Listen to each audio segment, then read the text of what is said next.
Sorry, Nick. But I would also like to thank two gentlemen sitting at the back. Jason and Clive were the two gentlemen that bought the Lincoln Freemen's Barrow.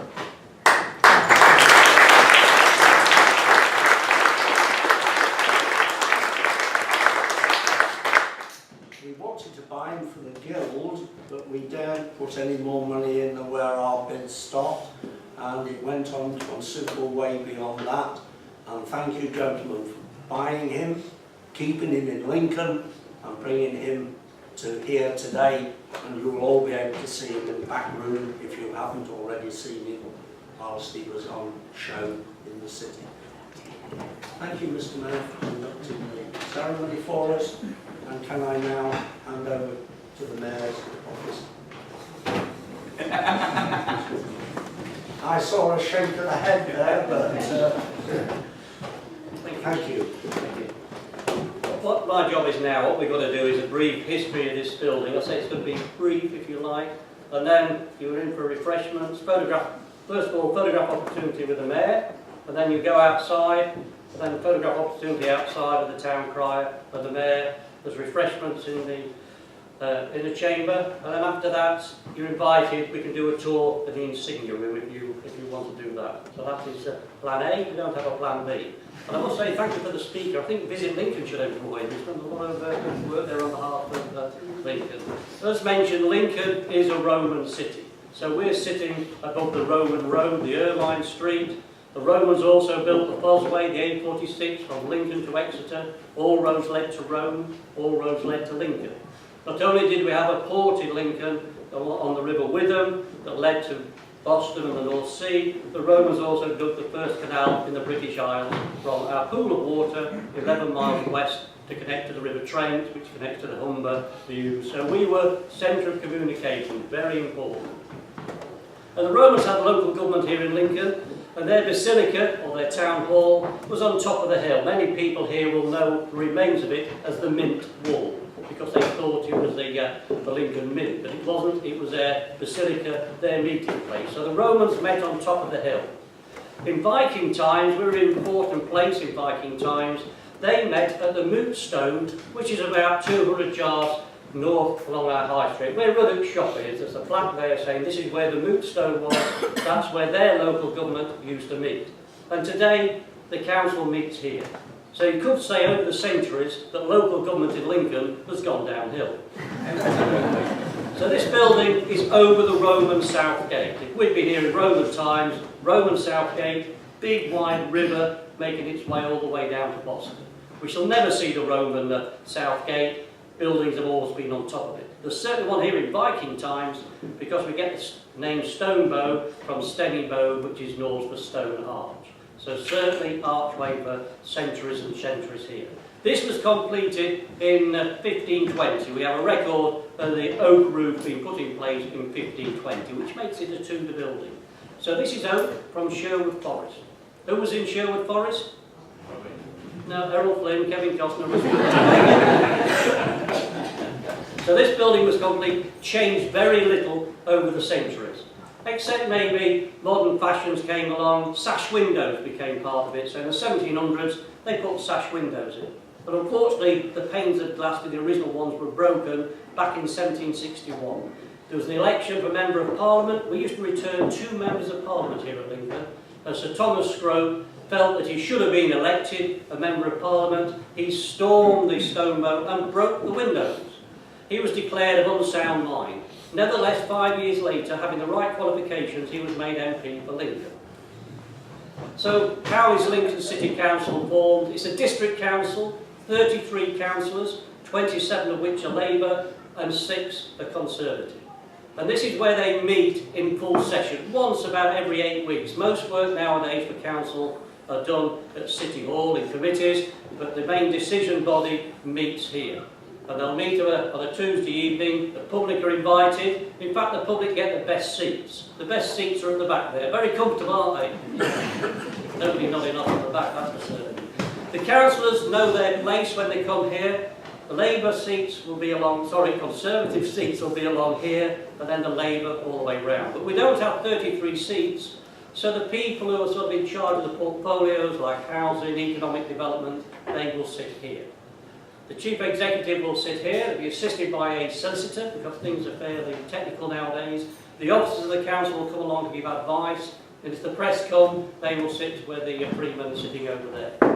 And the chair of the meeting is the mayor, and we select our mayor probably the same as a lot of cities. It's the councillor who's the most senior, if you like, and nowadays you get to about 7 or 8 years as a councillor and you become eligible to be the mayor. So your turn comes. Can you be a mayor? Well, some people don't want it. They don't want the social aspect. They just want to be a councillor and get on. It's a great honour to be a mayor, #1 citizen. You may be working, so it's very difficult to fit 400 engagements in during a year, so it may have to bypass. The current mayor, I'll be mentioning, is a working person, and what he's done to ensure, because he wants to represent the city and be the #1 citizen, he's gone freelance so he can fit things in during his time in office. And sounds quite good, doesn't it? 400 appointments, getting around a bit, dinners, buffets. It's 3 a day, it can be a little bit tiring. So the mayor is a #1 citizen. When he comes to a council meeting, he will be dressed just the same as he is now, except the mayor's officer will bring in the mace, which you will see later on, and lay it across the table with the head to the right, exactly like Parliament. So it shows his session.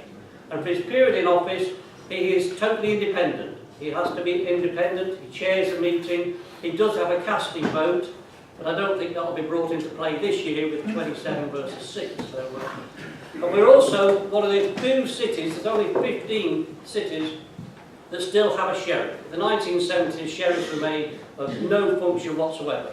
Sheriffs used to be pretty important. Law and order, prisons, they were collecting the taxes, the sheriff of Nottingham and all this, so very important people.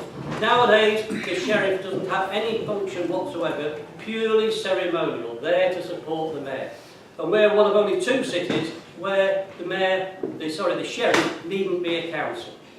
And how does the sheriff get selected? Well, it makes sense for the mayor to select the sheriff, because they're going out with their partners 300-400 times a year. They need to get on, they need to know each other. So the mayor will select the sheriff. There'll be a vetting procedure going on, but then the council will vote the sheriff in. But of course we have the sheriff here today.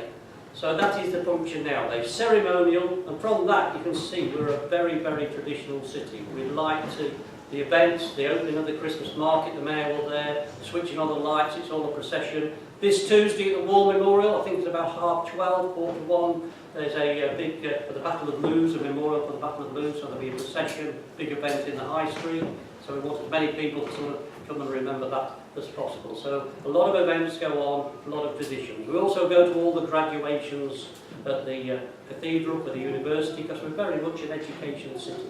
Yes. 93,000 people live in Lincoln and 20,000 probably students, so very much an education city. So you're sitting around this nice table. Anybody want to take this home? Anybody got a house big enough? I had a text from me once, he reckoned it'd be a coffee table, but there you go. And it's 2 short swords wide. And the idea being, back in, well, it still gets a bit heated sometimes nowadays, but the heated argument, different sides, they could draw their sword out and lunge and stab the opposition. But this stops it. Exactly like Parliament. They have a line in Parliament and you can't step over the line. The mayor is sitting in the chair from the 1700s, and the coat of arms above it is the coat of arms by King George II. And what the royal coat of arms is showing, that this used to be the courtroom for the City of Lincoln. This is the assizes, the quarter sessions for the City of Lincoln. Uphill, we've had all this sort of furore about the castle, opening up the prison up there, and the courtroom up there, the Crown Court. That is for the county. So if you committed an offence in Lincoln, this is where you come for your trial, and this is where the prison would be. At the far end of the building, underground, was the prison. And John Howard, he was a penal reformer. He visited every prison in England. And we're quite pleased on what he reported here at Lincoln. He said it was the worst prison in the country. Because it was below ground, there was only 2 cells, 1 male, 1 female, no exercise yard, and there was a little grill up to the street where people used to come past, talk to the friends inside the prison, pass and drink, intoxicating drink, and on one occasion there was a rifle put through the bars. So the authorities got round that. They put a metal cover over the window, pierced holes in it so there's still some air coming through. But the people of Lincoln got round that. They got their clay pipes, they broke the stems off, threaded it through the hole so they could still pour intoxicating liquor into the prison. And that prison closed in 1809 when it moved to the bottom of Linden Hill, the Sessions House. And that closed as a prison in 1878 when it went to its current venue. So this was a focus here in Lincoln. So just before we sort of move on, if you turn and look towards the back, you can see our city coat of arms at the top. We've had that from the 1400s. The white background denotes purity. The red cross is the Red Cross of St George. And the fleur-de-lis is a lily, which is the emblem of the Virgin Mary, painted the same as the cathedral, but also of our city. And down below, underneath the clock, you can see probably a photograph of a bell. That was the bell that I was ringing fairly unsuccessfully earlier on. It's the oldest meeting bell, or moat bell, in the country. It dates from 1371, so it's up there, open to the elements. And if you go over to the HSB Bank and look up, you'll see it on top of the roof. And back then, bells were very important. There was no emails, no telephones, like there's a meeting on, get to it. Ring the bell, and there was about 9 public houses, the councillors would come out and come to a meeting. So we keep tradition on, we always ring the bell before a council meeting. We ring it before the mayor making, which is the second Tuesday of May every year, and we've rung it today for the Freemen, so that indicates go. I'll finish up with what you're allowed to do, or would have been allowed to do as Freemen. Along here we have High Bridge, which Stokes' coffee shop is, the oldest bridge in the country with shops on. It dates from 1160, the bridge, when the shops are 1540, so the oldest bridge in the country with shops on. And that used to have a chain across. And people who lived north of the chain, you could graze your cattle on the West Common. Those of you, the Freemen this is, who lived south of the chain, could graze your cattle on the South Common.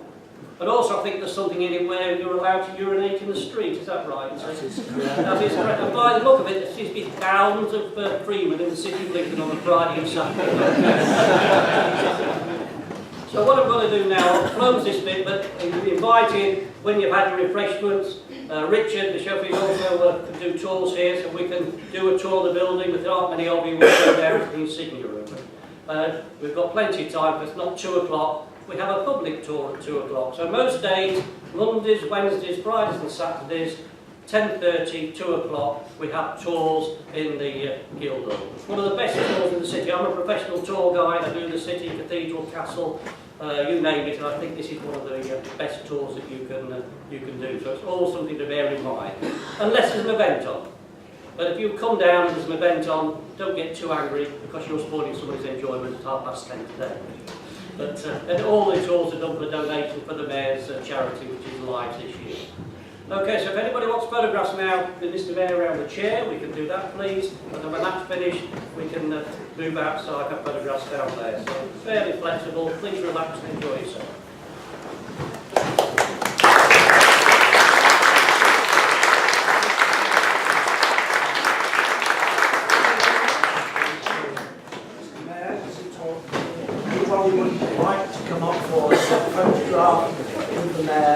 Very welcome to do so, and we will then go down onto the steps where the town crier will have announced your investitures of Freemen, and there will be a photograph taken on the steps outside the Gill. Okay, so the new Freemen, please, if you'd like to come up all together and have a photograph of the civic party, and when they're finished, if we can do the associates, please. Thank you. If any of the Freemen, new Freemen, would like to borrow a gown from somebody to have a photograph taken with a gown on the mayor, you're very welcome to do so.